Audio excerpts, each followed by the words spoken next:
창세기 1장 26절에서 31절 말씀 같이 합독하겠습니다. 시작. 하나님이 이르시되 우리의 형상을 따라 우리의 모양대로 우리가 사람을 만들고 그들로 바다의 물고기와 하늘의 새와 가축과 온 땅에 기는 모든 것을 다스리게 하자 하시고, 하나님이 자기 형상 곧 하나님의 형상대로 사람을 창조하시되 남자와 여자를 창조하시고, 하나님이 그들에게 복을 주시며 하나님이 그들에게 이르시되 생육하고 번성하여 땅에 충만하라. 땅을 정복하라. 바다의 물고기와 하늘의 새와 땅에 움직이는 모든 생물을 다스리라 하시니라. 하나님이 이르시되 내가 온 지면에 씨 맺는 모든 채소와 씨 가진 열매 맺는 모든 나무를 너희에게 주노니 너희의 먹을 거리가 되리라. 또 땅의 모든 짐승과 하늘의 모든 새와 생명이 있어 땅에 기는 모든 것에게는 내가 모든 풀을 먹을 거리로 주노라 하시니 그대로 되리라. 하나님이 지으신 그 모든 것을 보시니 보시기에 심히 좋았더라. 저녁이 되고 아침이 되니 이는 여섯째 날이니라. 아멘. 아멘. 착석하시겠습니다. 그리스 신화에 보면은 이런 이야기가 있습니다. 프로메테우스라는 형과 또 에피메테우스라는 동생이 있었습니다. 프로메테우스라는 이름의 뜻은 먼저 생각하는 자라는 뜻을 가지고 있습니다. 에피메테우스라는 뜻은 나중에 생각하는 자라는 뜻을 가지고 있습니다. 그래서 이 동생의 이름의 에피메테우스는 나중에 생각한다는 말은 좀 충동적이고 즉흥적이다라는 그런 의미를 가지고 있습니다. 한 번은 이제 신들만이 사용하는 불이 있는데 인간 세상에는 불이 없었습니다. 그래서 이 신들만이 사용하는 불을 이 프로메테우스가 훔쳐서 인간들에게 그 불을 갖다 줬습니다. 그래서 인간들에게는 아주 지혜의 영웅이다라고 칭송을 받는데 이 그 신들 가운데 왕이라고 할 수 있는 제우스 신이 여기에 아주 화가 났습니다. 성경 아닙니다. 이것도 이야기하면 성경인가 싶어서 나중에 다른 데 가서 이야기하시면 안 되고 성경 아닙니다. 그리스 신화에 나오는 이야기입니다. 그래서 이제 제우스 왕이 제우스 신이 화가 나가지고 이 프로메테우스를 높은 산에 올려버려 높은 산에 큰 바위에다가 쇠사슬로 꽁꽁 묶어 놓아뒀습니다. 그리고 나서 새들이 와서 그 간을 쫓아먹게. 근데 어떻게 하냐면은 간이 쫓아먹어도 다시 새롭게 나게. 그래서 죽지 않게 만드는 거예요. 왜 그렇습니까? 계속 고통을 받게 하기 위해서. 그래도 이 제우스 신이 화가 안 풀리는 거예요. 그래서 또 다른 이제 동생에게 이제 화풀이를 해야 되겠다 해가지고 동생에게 판도라라는 아주 이쁜 여자를 만들어 가지고 그리고 상자 하나를 주어서 이제 동생 에피메테우스한테 보냅니다. 형이 이 에피메테우스 동생한테 항상 이야기하기를 그 어떤 일이 있더라도 제우스 신의 무엇을 받지 마라, 절대 받지 마라, 조심해야 된다, 그런 이야기를 해줬습니다. 그럼에도 불구하고 에피메테우스는 형의 이야기는 모두 잊어버리고 눈앞에 보이는 정말 이쁜 이 판도라 여인을 너무너무 사랑하게 됩니다. 그래서 결혼하게 되어지죠. 그럼에도 불구하고 이제 에피메테우스는 그런 생각이 있는 것입니다. 형이 워낙 이제 주의를 했으니까 상자는 열어보지 마라. 상자는 열어보지 마라. 그런데 이제 절대 열어보지 마라 이랬거든요. 그러면은 어때요? 열어보고 싶죠? 그래서 이 판도라의 상자를 열게 되어집니다. 그 안에 열어보니까 뭐가 나오냐면 죄가 나오고 질병이 나오고 고통이 나오고 슬픔이 나오고, 그래서 인간 세상에 죄와 고통과 슬픔이 왔다, 그런 이야기입니다. 그래서 이제 판도라의 상자라는 말이 나왔는데, 여러분 이 프로메테우스와 에피메테우스의 차이는 무엇이냐면은 생각하고 행동하는가 아니면은 생각하지 않고 행동하는가입니다.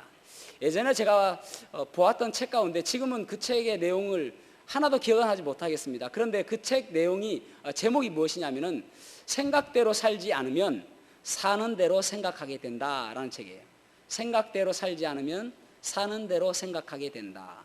여러분, 우리가 이 땅에 살아가면서 내가 왜 이 땅에 살아가는가, 살아가는 목적이 무엇인가, 이것을 생각하지 아니하면은 우리는 실수할 수도 있다는 사실입니다. 나는 프로메테우스형인가 아니면 에피메테우스형인가 한번 생각해 볼 필요가 있겠죠. 고든 맥도날드라는 분이 뭐라고 이야기했냐면은 인간은 두 가지 유형으로 나눌 수 있다. 한 가지 유형은 충동적인 삶을 사는 사람. 그래서 충동적인 삶을 사는 사람은 끌려가는 인생. 그런 사람을 충동적인 삶을 사는 그런 인생이 있는가 하면, 또 한 종류는 소명을 따라서 살아가는 사람. 내가 어떤 목적을 가지고 이끌림 받는 그런 삶을 사는 사람. 두 가지 종류로 나누었습니다. 여러분, 어떤 사람이 제품을 디자인하고 제품을 만들 때에 그 제품을 어떤 의도와 어떤 목적을 가지고 만듭니다. 그래서 그 의도와 그 목적에 따라서 그 제품은 사용되는 것이 올바른 사용법이라고 할 수가 있을 것입니다. 오늘 본문의 말씀은 하나님께서 사람을 만드신, 사람을 창조하신 이야기에 대해서 나와 있습니다. 그러면서 이 말씀을 보면서 과연 사람은 하나님께서 의도하신 목적이 무엇인지, 어떻게 살아야 사람다운 인생을 살 수 있는지, 오늘 말씀을 통해서 인생의 참된 목적이라는 제목으로 말씀을 나누겠습니다. 인생의 참된 목적.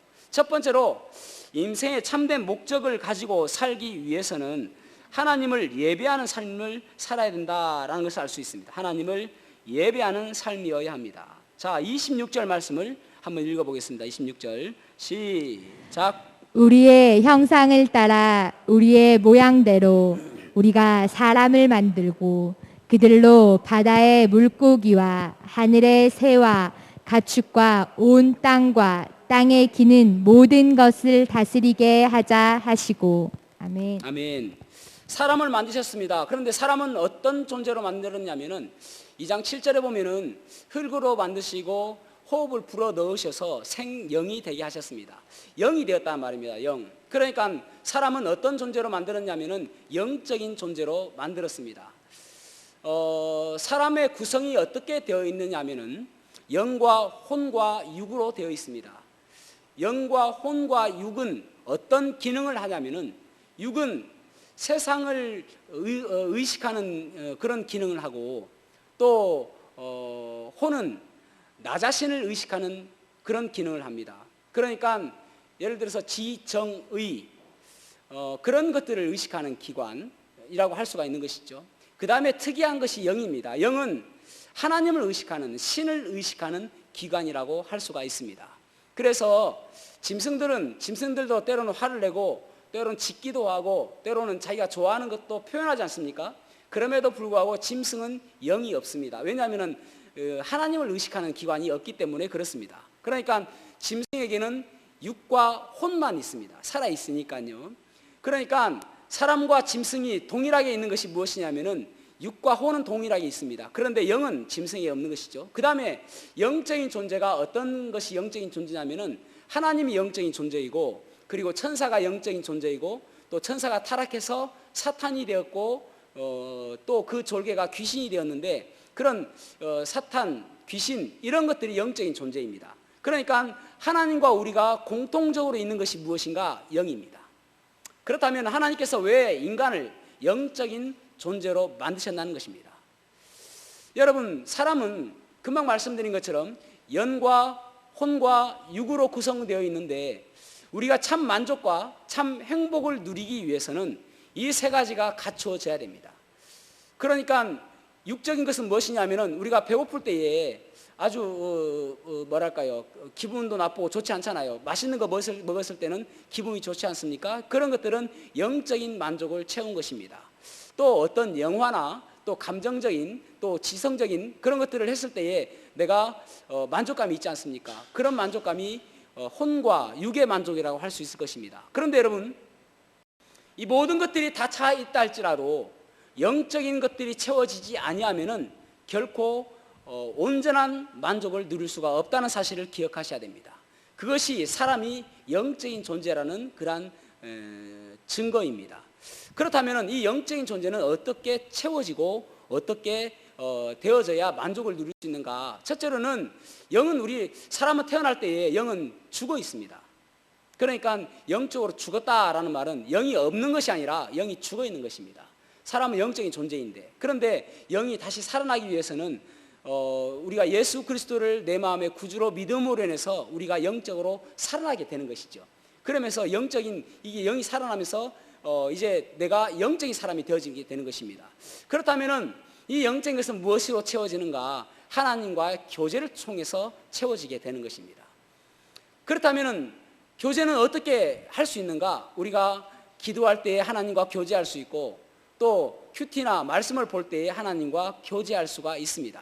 그런데 정말 중요한 것은 무엇이냐면은 예배를 통해서 가장 중요한 영적인 체험이 될 수가 있는 것입니다. 사람은 예배가 아니면은 영적인 만족을 누릴 수가 없는 것입니다. 그래서 그 어떤 것보다도 예배는 중요한 것입니다. 어떤 사람이 이야기하기를 세상에 인간 세상 속에서 엄청나게 많은 제도가 있는데 그 많은 제도 가운데서 가장 완벽하고 가장 좋은 제도는 안식일 제도다라고 이야기했습니다. 왜냐하면 안식일은 주일의 그림자거든요. 주일이 있게 하기 위해서 안식일이 있는데, 이 일주일에 한 번 쉬는 것은 쉬고 그 쉬는 날 또 뭔가 채워지는 날이 되기 때문에 그렇습니다. 여러분, 초창기에 미국 서부 개척 시대에 많은 사람들이 금을 모으기 위해서, 금을 캐기 위해서 캘리포니아로 모였습니다. 그래서 캘리포니아에서 서부로 달려가면서 금을 캐기 위해서 그들은 쉬지 않고 달려갔습니다. 쉬지 않고 달려가니까 말이 지치게 되어지고, 그래 쓰러지게 되어지고, 사람들도 그 가운데서 병들게 되어지고, 많은 사람들이 서부에 도착하기도 전에 죽었어요. 그런데 많은 청교도인들은 그 뒤를 따라가면서 복음을 증거하기 위해서 따라갔습니다. 그러니까 주일만 되어지면은 그들은 쉬었고 그곳에서 예배했고, 예배를 통해서 하나님의 충전을 받게 되어지니까 그들은 그 서부에 도착할 때까지 많은 사람들이 살아있고 병든 사람이 별로 없고 그렇게 건강하게 도착했다는 것입니다. 여러분, 우리가 예배라는 것이 마치 예배 안 하고 일을 하고 예배 안 하는 날 공부하면은 뭔가 능률이 더 오를 것처럼 보여지지만, 이 시간 예배하는 것만큼 중요한 일이 없음을 기억하셔야 됩니다. 그래서 A.W. 토저는 하나님은 사람을 부르실 때에 먼저 예배자로 부르시고 워시퍼로 부르시고 그 뒤에 일하는 자 워커로 부르신다라고 이야기했어요. 그러니까 먼저 예배자가 되어져야 그 다음에 일하는 자로 세워질 수 있다는 것입니다. 여러분, 우리 달력을 보십시오. 일주일의 시작이 어디입니까? 월요일이 일주일의 시작이 아니에요. 주일이 시작인 것입니다. 이 주일날 예배함으로 인해서 우리가 채워지고 영적으로 채워지고, 그리고 충전됨으로 인해서 쉼을 얻음으로 인해서 우리는 하나님의 일을 감당할 수가 있게 되어지는 것입니다. 사랑하는 성도 여러분, 이 예배가 얼마나 중요한지, 우리가 예배를 날마다 드릴 수 있는 것도 아니고 어느 순간까지 우리가 예배를 드릴 수 있잖아요. 이 생명 다할 때까지 우리가 예배에 대해서 목숨을 걸고 지켜야 될 부분임을 기억하시기를 바랍니다. 그만큼 예배는 중요한 것입니다. 예배하지 않고 가는 사람은 빨리 달리는 것 같지만 결국은 늦게 달리게 되어지고, 빨리 선착하는 것 같지만 결국은 늦게 도착하는 사람이게 되어짐을 기억하시기를 바랍니다. 두 번째로는 하나님을 보여주며 살아야 됨을 알 수가 있습니다. 하나님을 보여주며 살아야 된다. 자, 26절과 27절 말씀을 읽어보겠습니다. 시작. 하나님이 이르시되 우리의 형상을 따라 우리의 모양대로 우리가 사람을 만들고 그들로 바다의 물고기와 하늘의 새, 가축과 온 땅과 땅에 기는 모든 것을 다스리게 하자 하시고, 하나님이 자기 형상 곧 하나님의 형상대로 사람을 창조하시되 남자와 여자를 창조하시고. 아멘. 아멘. 하나님께서 사람을 만드실 때에 우리의 형상과 우리의 모양대로 우리가 창조하자, 그렇게 말씀하고 있습니다. 여기서 형상은 첼렘이라는 히브리어를 썼고, 또 모양은 데무트라는 헬라어를 썼습니다. 뭐 영어에서 보면은 형상은 이미지라고 썼고 또 모양은 라이크니스라는 단어를 썼습니다. 그런데 사실은 이 단어들은 크게 구분이 되지 않는 비슷한 단어입니다. 거의 흡사한 단어들입니다. 그러니까 결국은 하나님의 형상을 따라 사람을 만들었다는 것인데, 아까 말씀드린 것처럼 하나님은 영이시니까 형상이 없습니다. 그렇죠. 보여지는 형상은 없습니다. 그런데 그렇다면 하나님이 어떤 것을 우리에게 보여주셨는가, 만들어주셨는가 하면은 하나님의 영적인 것, 영적인 존재인 것, 그 다음에 또 도덕적인 것, 도덕적인 면, 또 뭐 언어를 사용한다든지 그렇게 보이지 않는 모습을 우리가 똑같이 만들어주셨단 말입니다. 여러분, 자녀를 볼 때에 부모의 모습이 나타나지 않습니까? 아, 저 자녀를 보면 아, 저 자녀는 누구의 아들이다 라고 알 수 있잖아요. 마찬가지로 우리가 하나님의 자녀라고 한다면 하나님께서 우리를 만드셨는데 우리의 모습 속에서 하나님의 모습이 나타나져야 된다는 것입니다. 마치 거울을 보듯이 우리의 모습을 통해서 하나님의 모습이 나타나져야 그것이 올바른 창조 목적에 맞는 삶을 살아가는 것이라고 할 수가 있는 것입니다. 여러분, 예전에 고대에는 왕들이 어떤 영토에다가 자기의 큰 우상을 세워놓고 신상을 세워놓고 이 땅은 내가 통치하는 땅이다 라고 많은 사람들에게 선포하며 살았습니다. 예를 들어서 다니엘 3장에 보면은 느부갓네살이 자기의 신상을 세워놓고 사람들에게 그곳에서 절하라 라고 말하잖아요. 그런데 이제 다니엘의 세 친구들은 절하지 않음으로 인해서 풀무불에 던져지게 되지는 그런 것을 우리가 보았지 않습니까? 그러니까 화폐에 자기의 형상을 그림을 넣어놓다든지 아니면 또 자기의 모습을 큰 신상을 세워서 이 땅은 내 땅이다 라는 것을 나타내 줬습니다. 마찬가지로 하나님께서는 사람을 만드시면서 이 사람은 내 사람이다, 이 사람은 내 사람이다라는 것을 보여주기 위해서 우리를 창조하셨다라고 말씀하고 있는 것입니다. 그래서 여러분, 우리가 해야 될 일이 무엇인가? 내 삶을 통해서 하나님이 나타내 보여지는 그러한 인생이 되어져야 되는 것입니다. 내 삶을 통해서 하나님이 지금 잘 나타나고 있는가? 그래서 벌커워라는 사람은 뭐라고 이야기했냐면은, 만일 하나님이 누군가를 알고 싶다면 그분의 피조물인 인간을 보면 알 수 있다라고 이야기했습니다. 하나님이 누구인지를 모르겠다, 그래서 보고 싶다라고 한다면은 그분의 피조물인 인간을 보면 알 수 있다라고 말했다는 것입니다. 여러분, 그렇다면 한번 제가 물어보고 싶어요. 우리는 과연 우리의 삶 속에서 사람들이 바라볼 때에 아, 저 사람 보니까 하나님을 알 수 있네, 그런 말을 듣고 있습니까? 오늘날 우리나라 기독교인이 1000만인이라고 이야기합니다. 요즘에 코로나 때문에 좀 떨어졌을 수도 있습니다.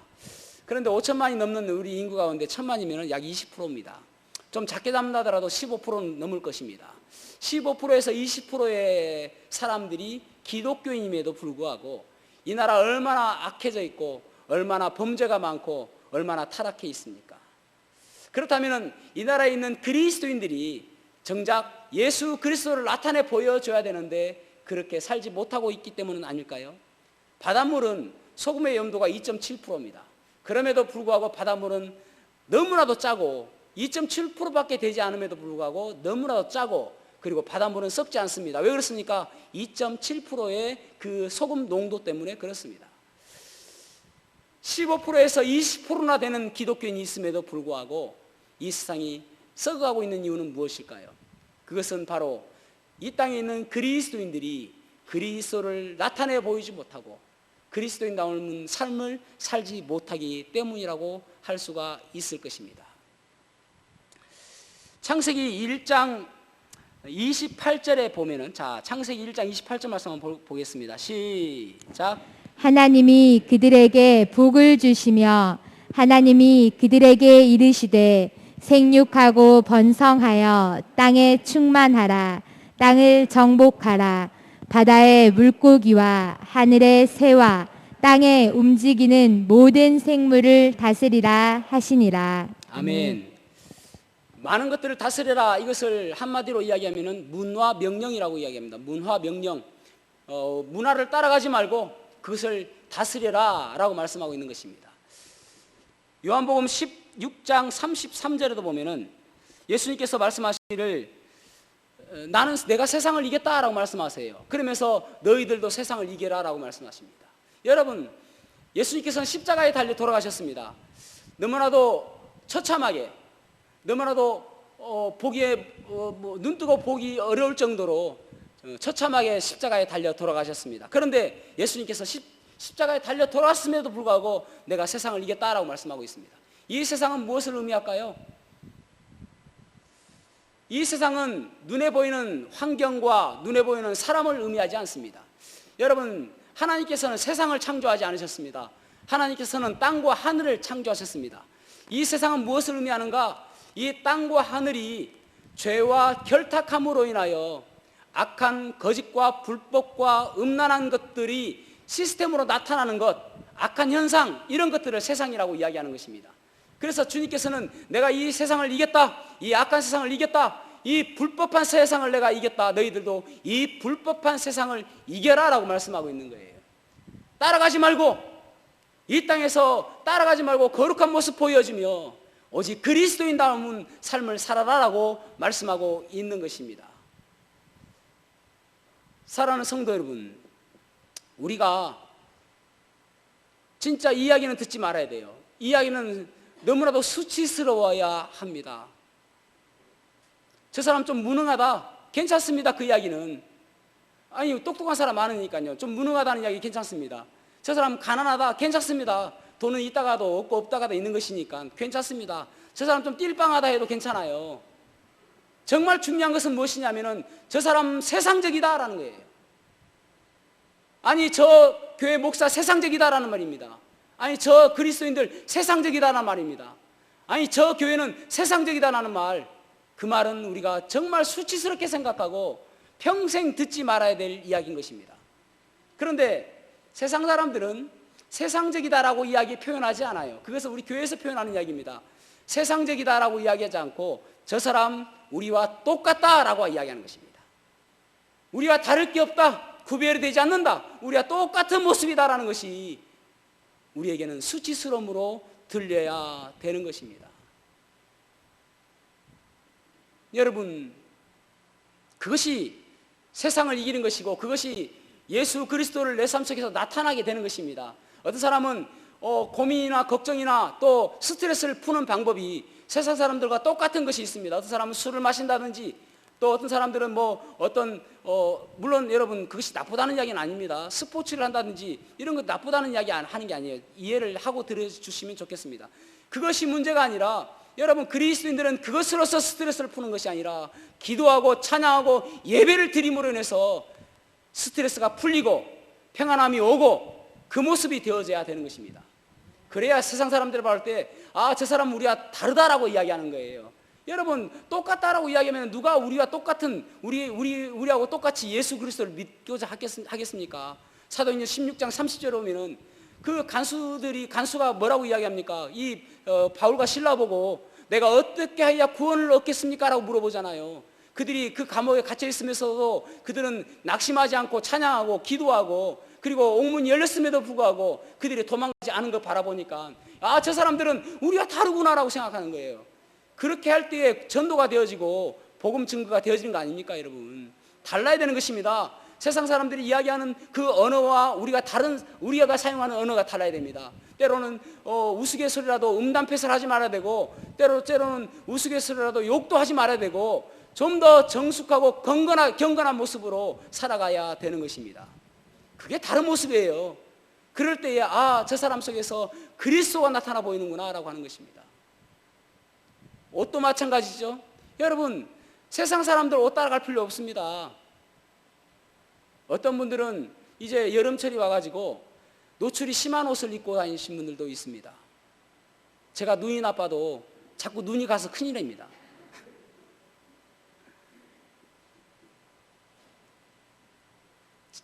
그 구약 성경에 보면은 제사장들은 하나님께서 그 옷을 지정해 주셨습니다. 이것만 입어라 라는 것이에요. 그렇다면 우리 그리스도인들은 이제 만인 제사장설 아닙니까? 우리는 모두가 다 제사장이잖아요. 우리는 무슨 옷을 입어야 됩니까? 예수 그리스도의 보혈의 옷을 입어야 되는 것입니다. 그래야 내 삶이 달라지고 내 행동이 달라지고 내 말이 달라지고 내 모습이 달라지는 거잖아요. 그럴 때 세상 사람들이 저 사람은 세상적이다라고 이야기하는 것이 아니라 우리가 히브리서 말씀처럼 이 사람은 세상이 감당하지 못하느니라라고 이야기하는 거예요. 부모들도 마찬가지죠. 자녀들에게 여러분 우리는 얼마만큼 예수님의 모습을 보여주고 살아가고 있습니까? 장경철이라는 분이 한국일보 칼럼에 이런 글을 실었었는데 우리나라 부모들의 4가지 유형이 있다. 4가지 유형. 첫째는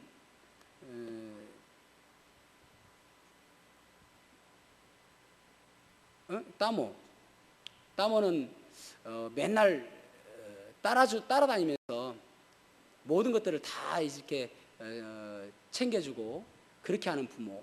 학원도 따라가고 학교도 따라가고. 두 번째는 밀모.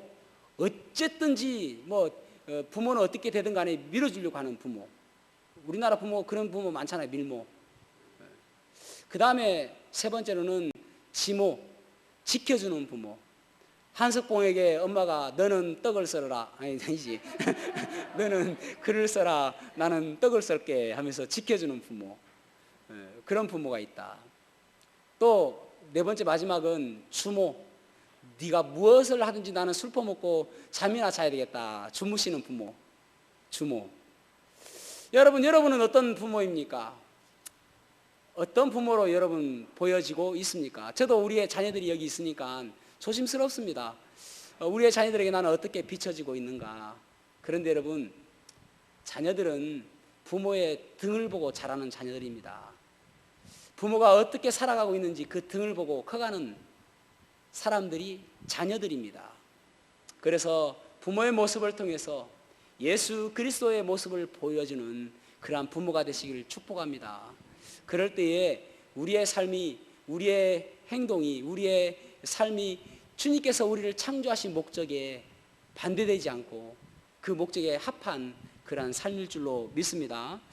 마지막으로 3번째로는 하나님의 영광을 위해서 살아가는 존재가 되어야 됨을 우리가 알 수가 있습니다. 하나님의 영광을 위해서 살아가는 존재가 되어야 된다. 자, 31절 말씀을 읽어보겠습니다. 31절 시작. 하나님이 지으신 그 모든 것을 보시니 보시기에 심히 좋았더라. 저녁이 되고 아침이 되니 이는 6째 날이니라. 아멘. 아멘. 하나님께서 모든 것을 창조하시고 그리고 사람을 마지막으로 만드셨습니다. 이 말은 무슨 말인가 하면 모든 것은 사람을 위한 배경이다라는 거예요. 사람을 위해서 모든 것들을 만들었다라는 말입니다. 그래서 마지막으로 사람을 만드셨어요. 그 사람을 만드시고 여기 보면은 심히 좋았다라고 말씀하고 있습니다. 심히 좋았다라는 말은 히브리어 원어로 보면은 메오드 토브라고 되어 있습니다. 메오드라는 말은 열렬히, 우리 경상도 말로 이야기하면은 억수로, 토브는 좋았다, 기뻤다 그런 말입니다. 영어로 보면은 very good이라고 되어 있습니다. 하나님께서 사람을 만들어 놓고 보니까 야, 이제 완벽하다. 내가 사람을 위해서 모든 것들을 잘 만들었다라고 하는 것입니다. 그래서 너무 흡족했다라는 말입니다. 여러분, 그렇다면은 우리들의 삶이 하나님께서 보실 때에 흡족한 삶을 살아가고 있느냐라는 것입니다. 우리들이 살아가는 것을 바라보면서 야, 내가 저 친구를 이 땅에 잘 태어나게 했고 저 집에 잘 태어나게 했고 그리고 저곳에 살게 하는 것이 내가 잘했다라고 생각하시는 삶을 살아가고 있느냐라는 것을 한번 점검해 보자는 것입니다. 우리를 바라보시며 하나님께서 기뻐하실까요? 내 삶의 일거수일투족을 바라보시며 하나님께서 기뻐하실까요? 우리가 살아가는 이유와 목적은 무엇입니까? 사람은 있잖아요. 성숙하면 성숙할수록 다른 사람들을 배려하며 살아갑니다. 그래서 다른 사람들을 배려한다는 것을 우리는 성숙했다라고 이야기를 합니다. 그런데 본래 인간 태생이 무엇이냐면은 자기 중심적입니다. 나만 생각하잖아요. 나만 생각해요. 그래서 청년들도 결혼할 때에 조금 자기 중심적인 친구들 보면은 생각하는 것이 저 사람과 내가 결혼해서 나에게 어떤 이득이 될까라는 마음으로 결혼하는 사람들도 있습니다. 정략적으로 결혼하는 사람들이 있단 말이죠. 그래서 결국은 내 도움을 위해서 결혼하는 사람들이 있습니다. 그런데 결국 결혼해서 그 도움을 내가 받지 못하면은 그것이 불화가 이루어지고 나중에는 그 결혼이 나중에는 뭐 깨진다든지 그런 결과가 좋지 않은 결혼이 될 수가 있지 않습니까? 무엇 때문에 그렇습니까? 나를 위해서 결혼했기 때문에 그렇습니다. 사랑하기 때문에 결혼해야 되는 것이죠. 사랑하기 때문에. 어느 날 주님께서 저에게 묻습니다. 내 사랑하는 종아, 너 왜 목회하냐? 마치 목회하면은 많은 큰 희생이라도 하는 것처럼 보여지지 않습니까? 너 왜 목회하냐? 그래서 교과서적인 대답을 합니다. 주님의 영광을 위해서요. 또 물으십니다. 너 왜 목회하냐? 영혼을 살리기 위해서입니다. 너 왜 목회하냐? 제가 좋아서요. 너 왜 목회해? 예, 제가 좋아서 목회합니다. 라고 이야기해요. 그게 솔직한 대답인 거예요. 너 왜 결석한 사람 신방하고 전화한다든지 신방하고 왜 그러냐? 아, 그 영혼 살려야 되잖아요. 너 왜 신방해? 또 물어보요. 아니, 성도이니까요. 아니, 너 왜 신방해? 그 영혼이 믿음으로 자라야 되잖아요. 아니, 그 믿음이 자라서 어쩌려고? 그래야 교회 예배 오잖아요. 그 예배 오면 뭐가 좋은데? 교회 부흥하잖아요. 여러분, 다 그런 것은 아니지만은 어쨌든 이해하고 들어주시기 바랍니다. 우리가 많은 기도를 해요. 내 자녀의 구원을 위해서 기도하고 내 남편의 구원을 위해서 기도합니다. 너 왜 네 자녀를 위해서 기도해? 네 자녀가 왜 구원받기를 위해서 기도해? 아니, 자녀가 구원받아야 천국 가잖아요. 네 자녀를 위해서 왜 기도해? 내 자녀가 구원받아줘야 내 마음이 편하니까요. 너 왜 남편을 위해서 기도해? 내 남편이 구원받아줘야 내 마음이 편하니까 제가 그렇게 기도하는 거잖아요.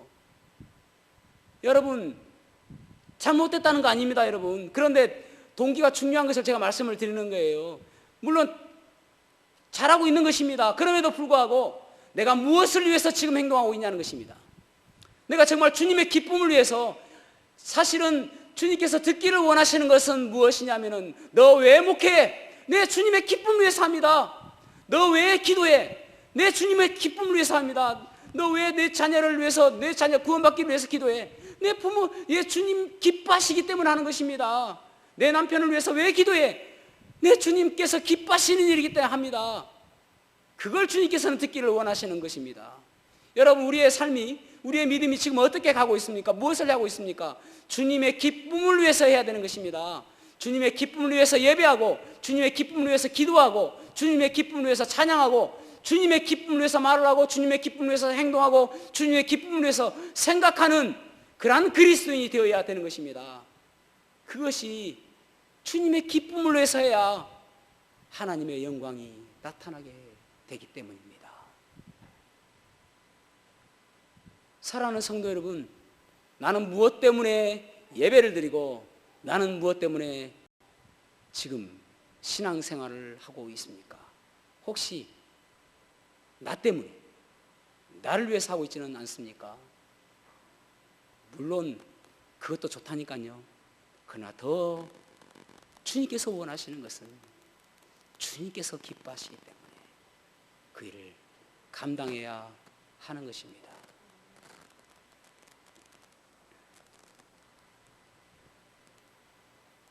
음악가 가운데 요한 세바스찬 바흐라는 사람이 있습니다. 지금으로부터 207, 80년 전 분인데요. 이분 참 대단한 분입니다. 그래서 그분을 근대 음악의 아버지다라고 이야기를 하고, 또 어떤 분들은 근대 음악이 다 소멸된다 할지라도 이 바흐의 음악책 2권만 있다 한다면은 그 근대 음악은 다시 재건될 수 있을 것이다 라고 이야기할 정도입니다. 엄청나죠? 그렇게 따진다면은. 근데 이분이 그리 행복하고 그리 뭐랄까요, 많은 사람들이 부러울 만한 그런 삶을 살지는 못했습니다. 10살 때 부모님이 돌아가심으로 인해서 고아처럼 자랐고, 그리고 너무나도 어렵게 자랐으며, 그러 결혼을 했는데 자식들이 10명이었는데 20명이었는데 10명이 죽었습니다. 10대에 어릴 때 다 죽었어요. 그리고 아내가 있었는데 아내가 죽었는데 장례식도 치를 돈이 없어서 장례식도 못 치를 정도로 그렇게 경제적인 어려운 가운데 살았습니다. 또 나중에는 반신불수가 되어서 반쪽은 전혀 수족을 못 쓰는 그런 가운데 살았습니다. 그럼에도 불구하고, 그 환경이 그럼에도 불구하고 그는 곡을 쓸 때마다 항상 제일 머리글에 S, D, G 이 세 단어를 써 넣었다고 합니다. Soli Deo Gloria. Soli Deo Gloria라는 말은 오직 하나님께 영광을, 오직 하나님께 영광을, 그 어떤 환경이 온다 할지라도 내가 하나님의 영광을 위해 살겠다라는 마음으로 오직 하나님께 영광의 글을 썼다고 합니다. 여러분, 오직 하나님께 영광을 돌리는 삶을 사시기를 바랍니다. 오직 하나님께 영광을. 에베소서 5장에 보면은 세월을 아끼라 때가 가니라 그렇게 말씀하고 있잖아요. 이 세월이라는 단어가 그 헬라어로는 보면은, 헬라어는 시간이라는, 이 세월이라는 단어가 원래는 시간이라는 그런 의미인데, 시간이라는 단어가 두 가지가 있습니다. 하나는 카이로스라는 단어와 또 하나는 크로노스라는 단어입니다.